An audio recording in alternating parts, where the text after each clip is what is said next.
Жария.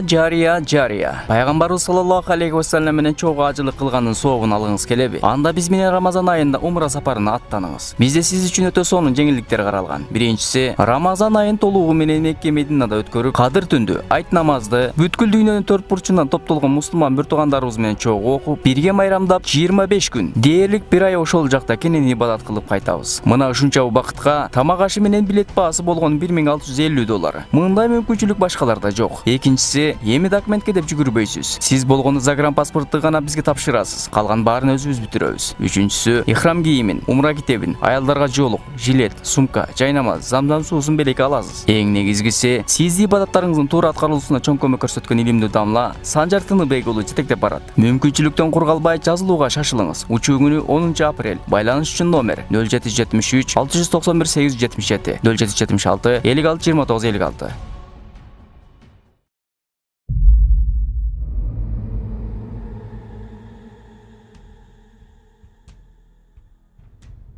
Бисмиллахир-рахманир-рахим. Алла Таалага чексиз мактоолор болсун. Жана кыркы пайгамбарыбыз Мухаммад Мустафа саллаллаху алейхи ва салламга Алланын саламы жана салаваттары болсун. Ассаламу алейкум, урматтуу мусулман бир туугандар. Пайгамбарыбыз саллаллаху алейхи ва саллам арак баардык жамандыктын ненеси деп айткан. Мына ошондой арактын кесепетинен чоң жамандыкка дуушар болгон окуяны башынан өткөзгөн инсан өзү айтып берсин. Мен 40 жылдан бери көзүмдөн жаш тынбайт. 40 жылдан бери ыйлап ибадат кыламын. Ар жылы ажылык кылып ихрам байлаймын. Мунун себеби бар. Мындан 40 жыл илгери Рамазан айында үйгө масабалда кирип келдим. Ушунчалык көп ичкен экенмин, бутумда тура албай калыпмын. Араң үйгө жетип келдим. Эмне деп сүйлөп жатканымды билбеймин. Дарбазаны ачып үйгө кадам таштадым. Ичкериде аялымдан жабуу үчүн тандырга от жагып жаткан экен. Мени масабалда көрүп, "Ой Кудай-ай, бул эмне деген көрүнүш? Рамазанда дагы ичесизби? Ичкериге кириңиз, коңшуларга сөз болбойлу" деп мени ичкериге тарта баштады. Ачуум келди. "Колуңду тарт, жоголу көзүмдөн" деп бакырдым. Ал мени дагы ичкериге тартты эле. Мен аны көк ала кылып токмоктоп салдым. Ызы-чууну уккан апам үйдөн жүгүрүп чыкты. Башында намаз окуганда уронуп алчу чоң жолугу, колунда таспи. Апам каарып кичинекей болуп калган эле. Рамазанда ан сайын арыктап кеткен экен. Мага колун шилтеп, "Ичтиңби? Рамазанда дагы ичесиңби? Бул эмне болгон шумдук? Сени жолдон урган досторуң өлсүн. Рамазанда мас болгучу өлүп кетпейсиңби?" деп каргай кетти. Өзүң өл деп апамды көтөрүп, алоолонуп жанып жаткан таныр ичине салып жибердим. Оозун бекитип койдум. Аялымды болсо ичкерки бөлмөгө камап койгом. Кийин өзүмдү уйку баса баштады.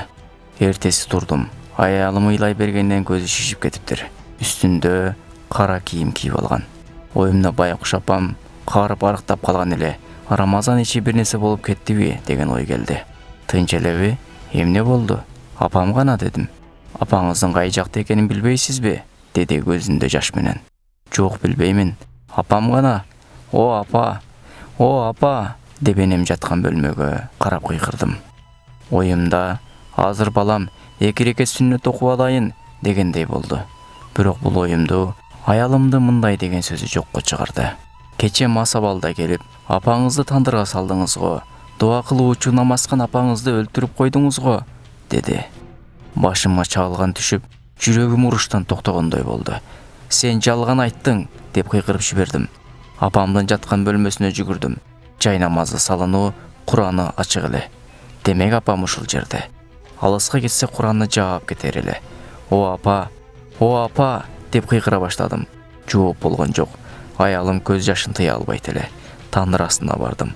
Эң өкүнүчтүүсү, тандыр астында апамдын тасписи жана чоң жолугу жатар эле. Арак инсанды кандай абалга алып барды? Мына ошондон бери көзүмдөн жаш тынбайт. 40 жыл болду. Тообо кылып көз жаш менен ибадат кыламын. Ар жылы ажыга барамын. Апам үчүн ажылык кылып, акысына дуа кылып, эртелик кеч истигфар айтамын. Апамдын артынан садакалар кыламын. Жана ошондой эле ага жетип баруучу сооптуу амалдарды издеймин, дейт мусулман бир тууганыбыз. Мына бул окуя биз билген бир окуя. Биз билбеген, элге айтылбаган, көмүскөдө калып кеткен, ушул каргышка калган арактын айынан канчалаган кайгылуу окуялар болгон. Арактын айынан канчалаган балдар жетим калды, аялдар жесир калды, тууган урук үзүлдү, достор катташкыс болду, аманатка кыянат кылынды, зына иштери күчөп, өлүм көбөйдү. Мына ушул күнөө иштерге аракты жасагандар да, саткандар да, сатып алгандар да, куюп бергендер да, куйгандар да, андан бизнес кылгандар да баары бирдей шериктеш болушат.